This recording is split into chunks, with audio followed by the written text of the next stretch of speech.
एक लोटे जल का मैं क्या वर्णन करूं गुरुदेव।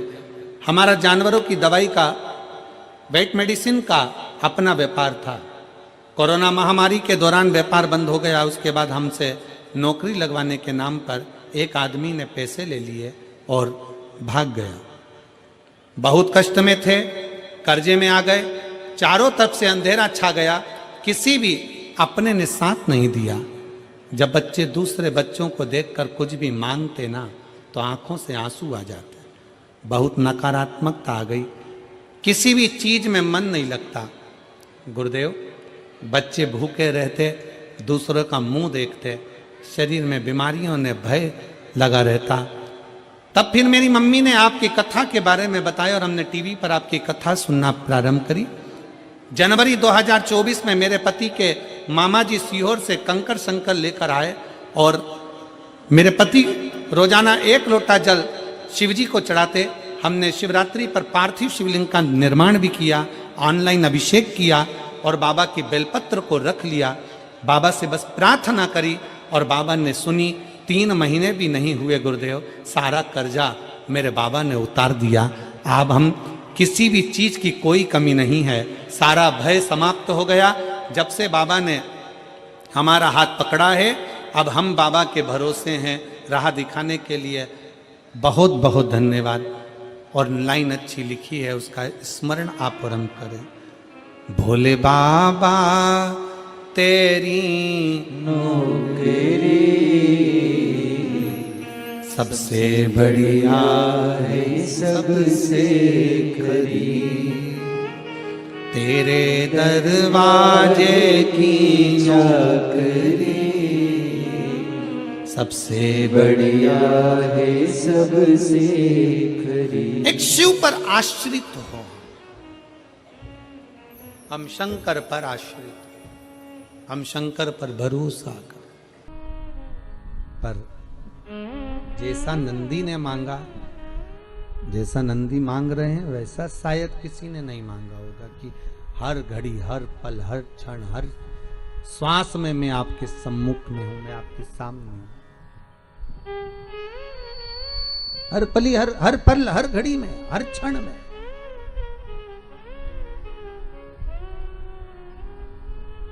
तथास्तु कर मांगो शिव से, मना नहीं, पर शंकर को रिझाने का एक तरीका आना चाहिए। शंकर के प्राप्ति का एक साध्यता का, एक आनंदता का भाव आना चाहिए। राम राम रटते रहो जब तक घट में प्राण, कबहू तो दीन दयाल के भनक पड़ेगी कान। जपते रहो, भगवत स्मरण करते रहो, नाम जाप, नाम स्मरण, नाम संकीर्तन करते रहो और आपकी चित्तवृत्ति में जब नाम स्मरण का सुख अपने आप समाहित हो जाएगा, आपकी चित्तवृत्ति में जब भगवान के नाम का सुख अपने आप आ जाएगा, तो शंकर स्वयं एक ही जगह पर अगर खोदते रहोगे तो पानी निकल ही जाएगा, शिव मिल ही जाएगा। फिर शंकर को मिलने में देरी नहीं लगेगी। तारकासुर के 3 पुत्र थे, तारकाक्ष, विदुमाली और कमलाक्ष, 3 पुत्र।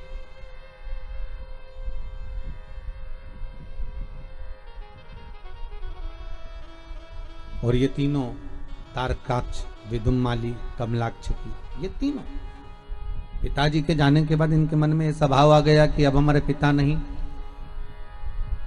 अगर हम देवताओं से द्वेष लेंगे तो मारे जाएंगे, तो देवताओं से हमें द्वेष भी नहीं लेना है।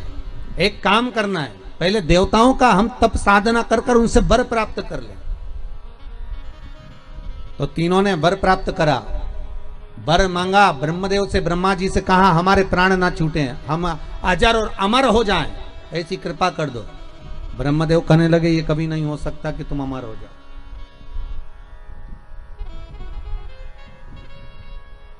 ये बड़ा कठिन है कि तुम अमर हो जाओ, ये बहुत कठिन है। मरना तो पड़ेगा महाराज, मृत्यु निश्चित है और प्राण तो छूटेंगे। आपको पहले भी कहा, बादाम खाओगे तो भी मरोगे, नी खाओगे तो भी मरोगे। रोटी खाओगे तो भी मरोगे, नी खाओगे तो भी मरोगे। कथा सुनोगे, अरे जम के तो बोलो, तो भी मरोगे, नी सुनोगे तो भी मरोगे। ठीक है। ब्यूटी पार्लर जाओगे तो भी मरोगे, नी जाओगे तो भी मरोगे। सीधी बात है, जो है वो है। फिर कई लोग कहते हैं महाराज जी आप कह रहे हो कथा सुनोगे तो भी मरोगे, कथा नहीं सुनोगे तो भी मरोगे, तो फिर कथा सुनने से फायदा क्या है? हमारा कहना केवल इतना सा है, बिल्ली अपने बच्चे को अपने मुंह से पकड़कर साथ घर लेकर जाती है। बच्चा मरता है क्या बिल्ली का? नहीं। बिल्ली अपने मुख से चूहे को पकड़ती है, चूहा बचता है क्या? नहीं। उसी तरह अगर तुमने कथा सुन ली, भगवान का भजन कर लिया, नाम जाप कर लिया, नाम स्मरण कर लिया, नाम संकीर्तन कर लिया, शिव की आराधना कर ली, तो बिल्ली जैसे काल के मुंह में जाओगे तो सही, पर बिल्ली के बच्चे जैसे बचकर बाहर निकल जाओगे। और अगर भजन नहीं करा तो मरोगे तो, पर चूहे जैसे लहूलुहान हो जाओगे। कथा का बस यही फल, स्मरण का केवल यही फल है।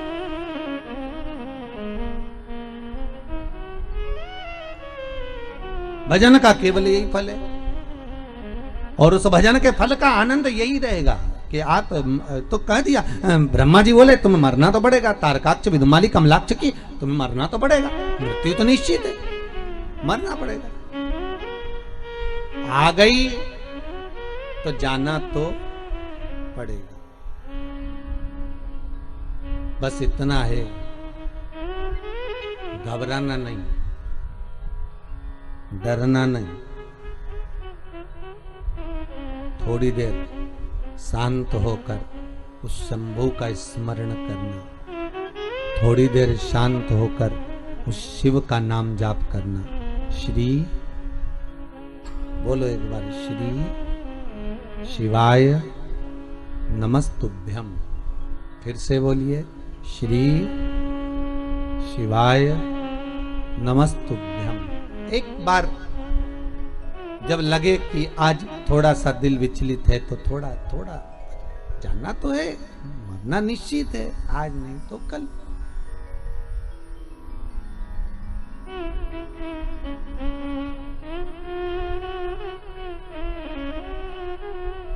जाना तो निश्चित है।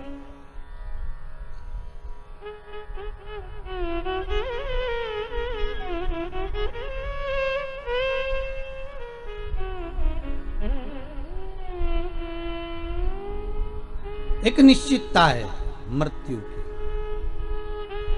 बस भजन करते हुए, कीर्तन करते हुए, नाम स्मरण करते हुए जाएं तो एक आनंद की अनुभूति होगी, आनंद की अनुभूति। शिव कथा कर रही है, शंकर का अनुमोदन कर रहा है, शिव महापुराण की कथा वर्णन कर रही है। हे तारकाक्ष, हे कमलाक्ष की, मरना है।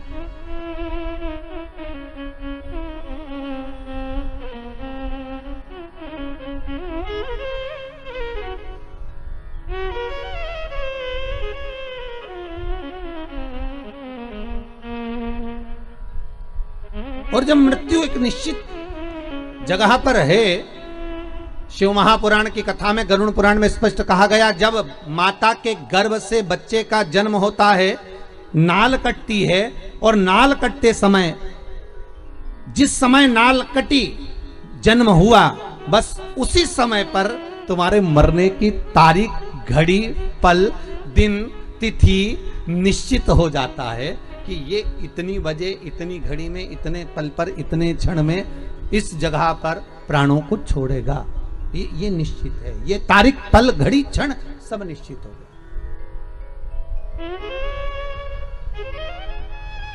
निश्चितता बन कि अब इसको जाना है, और उसकी निश्चितता, वो घड़ी, वो पल, वो क्षण निश्चित है, उसका आएगा। राजा परीक्षित के लिए कांच का महल बनवा दिया गया था। भागवत जी में आता है, कांच का महल जन्मेजय ने बनवाया कि परीक्षित को मरने नहीं देंगे। भूख लगी, अनार का रस गिलास में भर कर जा रहा था, अनार भी नहीं भेजे, कि अनार में अगर तक्षक नाग चले गया तो नहीं भेजे, अनार का रस भेजा, कपड़े से छान छान कर भेजा,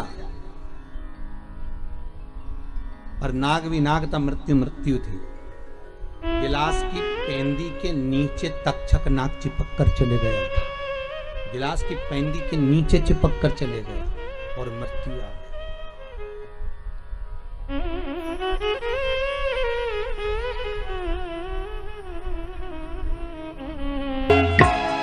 भगवान शिव से नाम स्मरण चित्त में भक्ति का बलता जो रहे वो एकाग्र चित्तता की, एकाग्र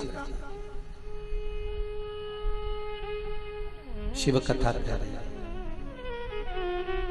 तारकाक्ष, विजयमाली, कमलाक्ष की ये तीनों की तीनों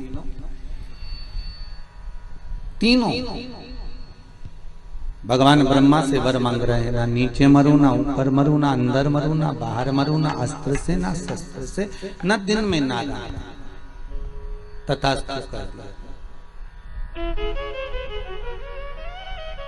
ये तीनों का एक भाव था कि हमारी मृत्यु ना हो, पर भगवान ब्रह्मा कहते हैं कि तुम मरोगे ये तो पक्का, ये जो हिरण्यकशिपु ने मांगा था वो एक अलग बात थी, पर जो तुम मांग रहे हो उसमें मृत्यु निश्चित है, मृत्यु निश्चित है। तुम और कुछ मांग लो तो हमें वर दीजिए, हम तीनों एक एक अलग अलग पुरियों में निर्माण में रहें, अलग अलग महल में, अलग अलग नगर में हम रहें, हमारी मृत्यु हो तीनों की एक साथ, तथास्तु। यही होगी। एक ने सोने का महल बनवाया, एक ने पीतल का महल बनवाया, एक ने लोहे का महल बनवाया, तीनों अलग अलग रहने लगे। तीनों भाइयों ने विचार कर लिया कि तीनों कभी आपस में मिलने मत आना। एक माता और एक पिता, इनकी दिली तमन्ना क्या होती है कि मेरे बच्चे जहां रहें वहां सुखी रहें। तुम जहां रहो वहां सुख से रहो।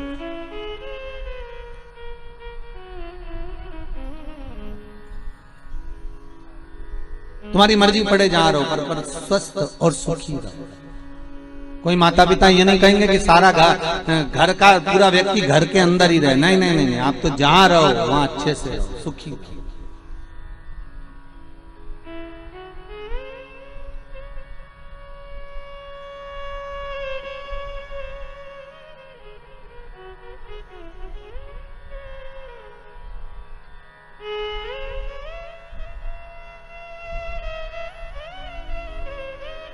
अब तीनों अलग अलग रह रहे थे, पर उपद्रव इतना मचाया, इतना उपद्रव मचाया इन तीनों ने कि देवता उन परेशान हो गए, और देवताओं ने आपस में बात करी कि इनको मारे कौन। तो सब ने जाकर शंकर जी से निवेदन करा, भोलेनाथ जी इनको तो आपको ही मारना पड़ेगा। शंकर भगवान बोले मारने को तैयार हूं, पर बात इतनी सी कि तीनों मरेंगे तो एक साथ मरेंगे, और इन तीनों को एक साथ लाना के लिए 33 कोटि देवता सारे पशु बन जाए और मैं तुम्हारा पति बन जाऊं। मैं तुम्हारा पति बनकर बड़े नंदी का रूप धारण कर कर तुम्हारे पीछे पीछे भागता हुआ आऊंगा। तुम इन तीनों को अपने अपने महल से निकाल कर एक जगह पर लेकर आना, तीनों का मैं संहार कर दूंगा। तीनों को इकट्ठा कर कर एक जगह पर लेकर आए। भगवान बड़े नंदी का रूप धारण कर कर उनको मारने के लिए आतुर हुए। जैसे ही आतुर हुए, तारकाक्ष बिंदु मामली को तो मार दिया, कमलाक्ष की ने फरसा उठाकर भगवान शंकर का गला काट दिया।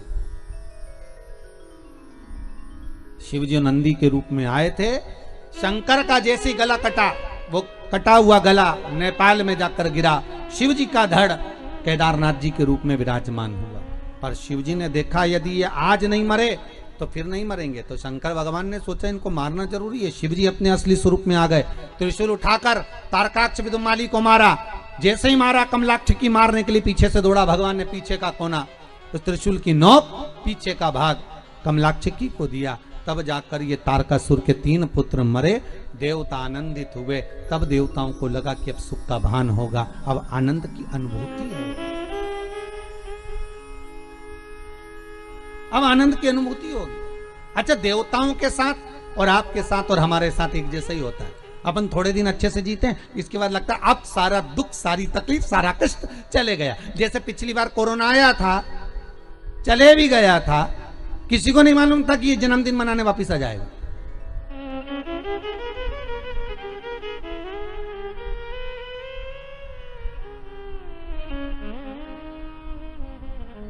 अच्छा, पैदा हुआ था जब इतनी बड़ी पार्टी नहीं करी थी इसने, कोरोना ने, पर अभी तो बहुत ही लंबी चौड़ी पार्टी कर दी साहब।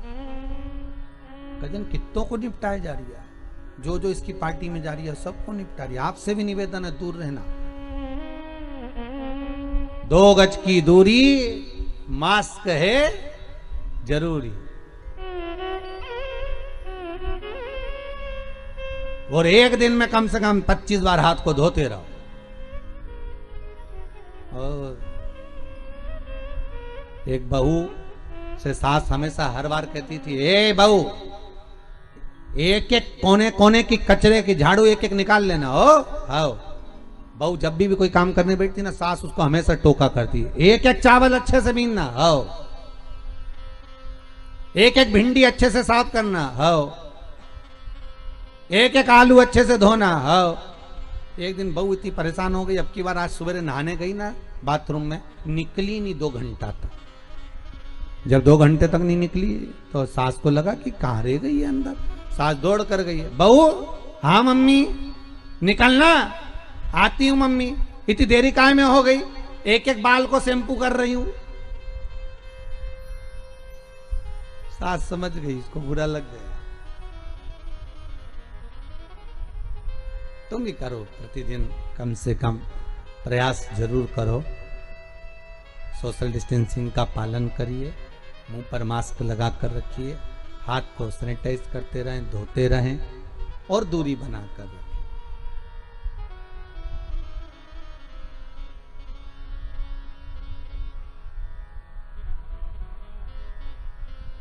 बहुत जरूरी है। आज होता है, अपन सोचते हैं कि अब अच्छा दिन आने वाला है, समय अच्छा आएगा, अच्छा हो जाएगा। यही सोचते सोचते सोचते सोचते होता है। एक जैसे संत है, एक नदी के किनारे पर बैठ गया, तट पर। किसी ने पूछा, बाबा जी क्यों बैठे हो? बाबा जी बोले, नदी का पानी खत्म होए तो मैं पार हो जाऊं। दूसरे ने कहा, बाबा जी ये नदी का पानी कभी खत्म नहीं होगा, तुम्हें पार होना है तो नाव में बैठो और चले जाओ। संत कहने लगे, इसलिए तो समझाने के लिए बैठा हूं कि दुनिया के लोग सोचते हैं बस ये समय निकल जाए, इसके बाद फिर अच्छा समय आएगा। ये समय निकल जाए, इसके बाद अच्छा समय आएगा। मालूम पड़े पानी बहता रह गया, तुम बैठे कि बैठे ही रह गए। इसलिए निवेदन है, भगवत भजन की नाव पकड़ो, राम नाम, कृष्ण नाम, शिव नाम जपते हुए इसको पार करते रहो। ये भव सागर की नदियां है, बहती रहेगी। पार होने का तरीका केवल शिव महापुराण, राम कथा, कृष्ण कथा ही है, जिसके माध्यम से हम पार हो सकते, हम पार निकल सकते। बस साधन वही है, कोई दूसरा नहीं।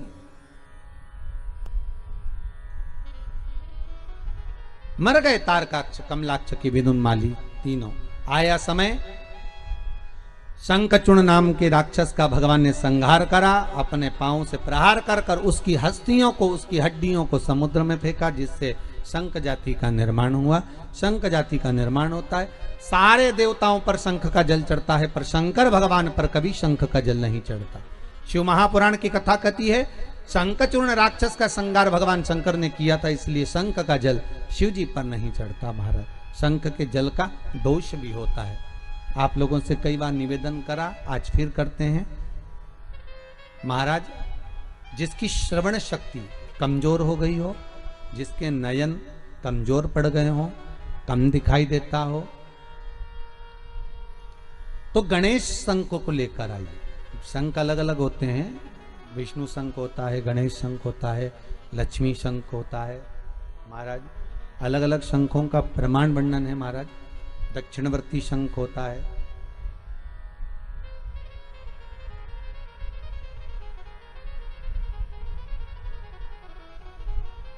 तो गणेश शंख को लेकर अगर आंखों से बहुत कम दिखाई दे रहा हो तो 12 महीने शिवरात्रि आती है।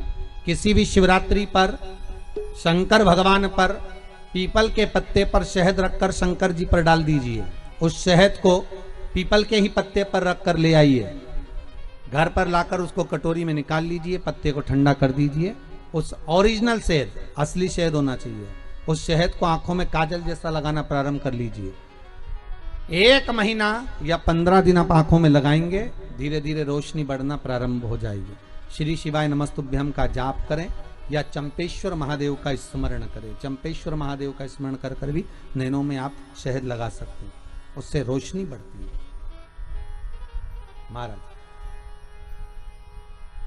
दूसरा, श्रवण शक्ति कमजोर हो, विवेक कमजोर हो, नयन कमजोर हो, वाणी कमजोर हो, तो गणेश मुखी शंख के अंदर पानी भरकर उसमें थोड़ा सा एक चांदी का सिक्का या तार डाल दें, या सिक्का डाल दें, या चांदी की कोई सामग्री हो तो वो डाल दें, पानी भरा रहने दें। सुबह सुबह उस पानी को थोड़ा सा आचमन करना प्रारंभ करिए। आपको वाणी हो, श्रवण शक्ति हो, नयन शक्ति हो, उसमें प्रबलता आना प्रारंभ। और गणेश मुखी शंख होना चाहिए। कौन सा शंख होना चाहिए? गणेश शंख। शंख का प्रमाण शिव महापुराण का। भगवान शिव का स्मरण, भगवान शंकर का अनुमोदन, भगवान शंकर का नाम जाप, भगवान शंकर का नाम स्मरण जीव को आनंद देता। समय आया, आगे वर्णन आया। भगवान एक बार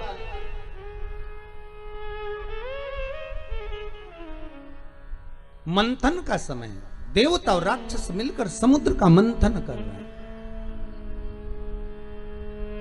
और उस मंथन में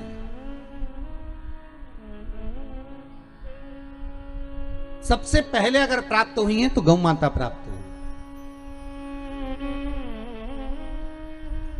उस मंथन में अगर प्रकट होने वाली सबसे पहले है तो गाय है। नंदा, सुभद्रा, सुरभि, सुशीला